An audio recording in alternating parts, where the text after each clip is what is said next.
Previously on Free to Play. Could the Assassin's Creed franchise be heading to the pits of Valhalla? In a recent discovery, a gamer by the name of Jawraptor has discovered what he believes to be an Easter egg, hinting at the direction of the next Assassin's Creed game. In the game, The Division 2, also done by Ubisoft who own the Assassin's Creed franchise, Jawraptor discovered a rather cryptic poster on a wall within the game that depicts a Viking holding an apple of Eden, a signature trademark featured in the Assassin's Creed franchise. Could this be a hint of the next Assassin's Creed game? With rumours circulating that Assassin's Creed will be taking a break again this year, we'll have to wait for its return in 2020 with a new entry in the franchise. Well, would you look at that?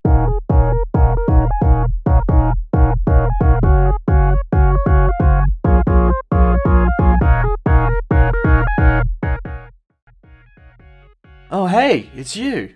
Welcome to Free to Play, your weekly gaming news show sent to you on the back of a raven by Odin himself. I'm your host Charlie K, and in this week's episode we will be talking about the latest Assassin's Creed game, Sony and Xbox are gearing up for their next generation of games, all the details about a new entry in the Crash Bandicoot franchise, and Naughty Dog suddenly hates YouTubers now?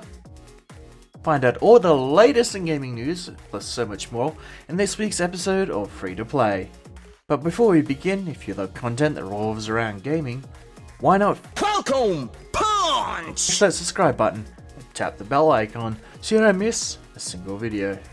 For our first bit of news this week, Xbox have announced a special edition of Inside Xbox that will feature brand new games from third-party developers for the Xbox Series X. This new episode will go live at 8 AM PT on May 7th. For us Aussies, that's 1 AM Australian Eastern Standard Time on Friday, May 9th. And Sony have also announced a special livestream for June 2nd that will show off the PS5 and some brand new titles for the console. Speaking of PlayStation 5, it looks like there might be a new entry in the Crash Bandicoot series. According to a user on Twitter, Crash Bandicoot could be returning to our screens in a brand new entry for the PlayStation 5. The Twitter user and journalist under the alias of Guru has stated that we could be getting a review of the new title as early as next month, alongside more details about the upcoming PlayStation 5. It is unclear at this point whether or not the new Crash Bandicoot game will be a timed exclusive for PlayStation 5, or is simply Activision advertising their latest game. It wouldn't be the first time Activision and Sony have teamed up to create the exclusive content. Activision previously had exclusive content for PlayStation players in games such as Call of Duty and Destiny. A new PlayStation 5 leak has surfaced online, claiming to reveal an unannounced and huge new feature of the next generation of PlayStation. The rumours come from a report from the website PS5 Only, and according to the report, the PS5 will ship with a new PlayStation Store interface that will allow players to try every game on the storefront before buying them. Not only that, but shoppers will be able to try out these games instantly with no traditional downloading required. In other words, you'd be able to play a game within a few seconds with zero waiting time before you decide to purchase it. The esports tournament, EVO, has been cancelled for 2020. Well, okay, not entirely. Instead, the EVO tournament that is all about fighting games such as Street Fighter, Tekken, Dead or Alive, and Super Smash Bros. Will be an online digital event instead. There is no date for the digital event other than it'll be sometime in the summer, sometime in the US. EVO will also bring some announcements with it, as new DLC characters for various fighting games are usually announced for the EVO tournament. So Ubisoft announced the latest installment in the Assassin's Creed franchise, and boy oh boy did it get a lot of gamers hyped. This new entry will be based on Vikings and will allow you to play as both male and female characters, similar to Assassin's Creed Odyssey. The game will feature new fighting mechanics, the ability to dismember your enemies, open world activities such as fishing and drinking, and will feature similar RPG elements introduced in Assassin's Creed Origins. Naughty Dog have stirred up a lot of controversy on YouTube lately. In case you missed it, details about The Last of Us Part 2 surfaced online last week, causing both Naughty Dog and Sony to issue a statement regarding the disappointment of the leaks for both the Naughty Dog team and for fans of the series.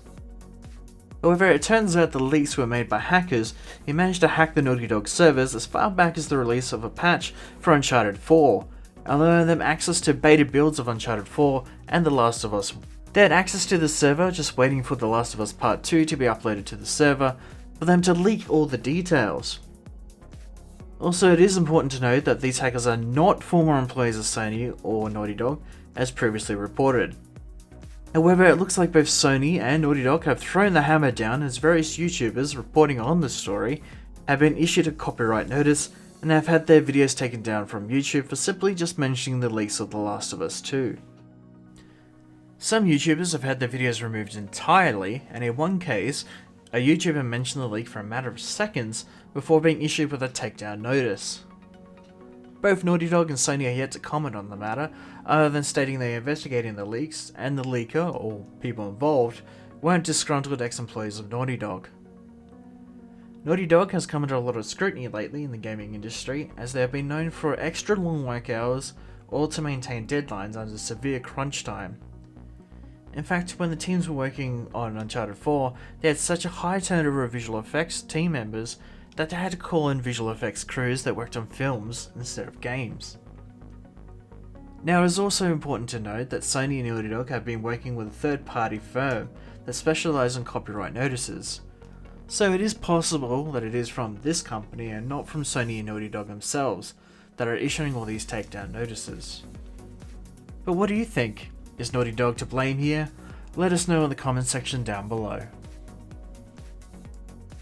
That's the news for this week, but be sure to stick around to the end to check out our latest livestream video or our previous episode of Free to Play on the end screen. I've been your host, Charlie K. Gamers Unite! And we will see you on the next level.